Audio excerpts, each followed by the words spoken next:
नमस्कार दोस्तों, मैं राजेश बाम्बू, व्याख्याता हिंदी 2018 में चयनित हुआ था हिंदी के अंदर। तो मैं आपको ये बताना चाहता हूँ कि मैं कौन कौन सी बुक्स पढ़ी थी जिससे मेरा चयन हुआ था हिंदी के अंदर।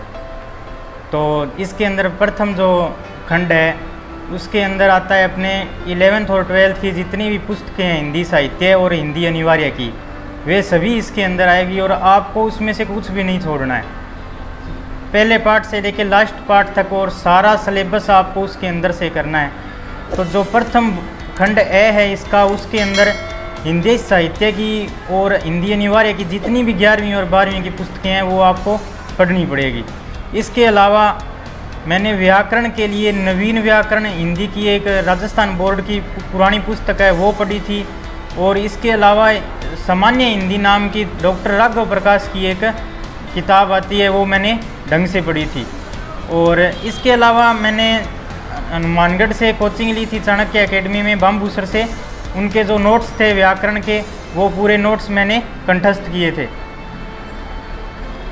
इसके अलावा जो आता है 11वीं और 12वीं का समस्त, इसके अंदर जो आपके पाठ्यक्रम आएगा तो उसके अंदर जो हिंदी साहित्य की एक जॉइंट किताब लगती है 11वीं और 12वीं की, वो जॉइंट किताब आपको पढ़नी पड़ेगी।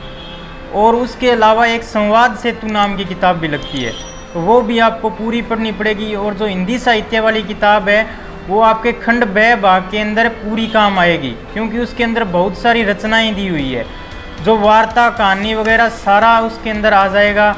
और जो रचनाएं आधुनिक काल की, भक्ति काल की, जो आदिकाल की और रीतिकाल की, वो बहुत सारी रचनाएं उसके अंदर दे रखी है। तो मैं तो आपको यही बोलना चाहूँगा कि आप वो पूरी किताब याद करें। उसका एक तरीका है कि आप समस्त रचनाओं को अलग अलग करके लिख लें और उनको दैनिक रूप से डेली उनको एक बार पढ़ें। इसके अलावा खंड ब भाग के अंदर मैंने हिंदी साहित्य के अंदर किताब के अलावा जो लक्ष्य की गाइड आती है वो भी पढ़ी थी, वो अच्छी गाइड है, आप भी पढ़ सकते हो। इसके अलावा 11वीं 12वीं की तो समस्त पुस्तकें मैं आपको बता ही चुका हूँ भाई, उनमें से आपको कुछ भी नहीं छोड़ना है हिंदी के अंदर तो।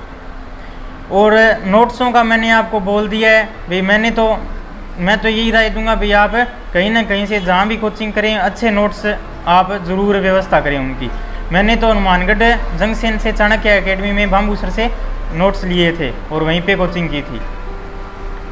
इसके अलावा इसके अंदर आता है खंड ब भाग के अंदर काव्य शास्त्र आता है। काव्य शास्त्र के अंदर आप अलंकार परिजात की एक किताब आती है नरोत्तम दास स्वामी की, वो बहुत अच्छी किताब है।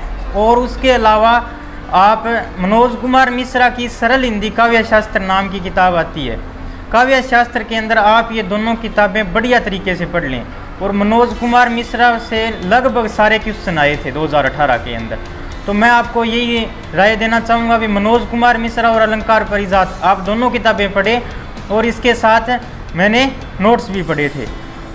इसके अलावा काव्य शास्त्र के अंदर जो स्नातकोत्तर स्तर का है उसके अंदर आप ये दोनों किताबें पढ़ सकते हैं, अलंकार परिजात और सरल हिंदी काव्य शास्त्र। उसके अलावा एक प्रतियोगिता साहित्य की नेट की किताब आती है, एक दो टॉपिक है जैसे वक्रोक्ति सिद्धांत और ध्वनि सिद्धांत, वो सामान्य रूप से हमारे को किताबों के अंदर कम मिलते हैं, तो मैंने प्रतियोगिता साहित्य में से ये दो टॉपिक किए थे। और एक मार्क्सवाद था वो भी पढ़ा था। इसके अलावा मैंने उसके अंदर भी नोट्सों का सहारा लिया है। और इसके अलावा जो अपने आता है खंड 4 है शैक्षिक मनोविज्ञान। खंड 4 के अंदर मैंने वंदना जादौन की प्रभात नामक एक पुस्तक पढ़ी थी, जो आप सभी जानते ही हो। और इसके अलावा आपनी पोथी नाम की एक किताब आती है, उसके अंदर ऑब्जेक्टिव क्वेश्चन होते हैं पुराने पेपरों के, वो भी बहुत अच्छी किताब है। तो मैं तो आपको यही राय दूंगा भी आपनी पोथी और वंदना जादौन की प्रभात आप पढ़ें। इसके अलावा मैंने भाटी सर है संदीप भाटी चाणक्य एकेडमी में, उनसे भी क्लासें ली थी और उनके नोट्स भी पढ़े थे। तो इस प्रकार से शैक्षिक मनोविज्ञान के अंदर मैंने उनसे लगभग कवर कर लिया था इसकी।